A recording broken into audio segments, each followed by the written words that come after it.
In this tutorial, I'm going to show you how you can add animation on invideo AI.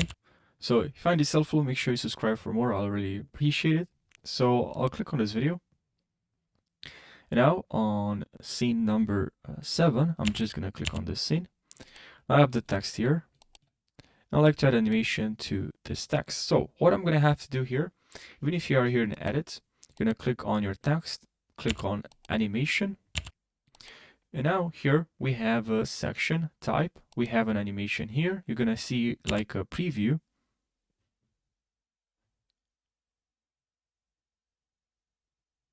Select this one. And now we can see here. And out, you can also add one, let's say fade to left then. Okay. And now we added our animation. We can see here that we have animation added to this text. So I hope you found this video helpful. Subscribe for more, and I'll see you in the next video. And if you have more questions about InVideo, let me know in the comment section. Take care.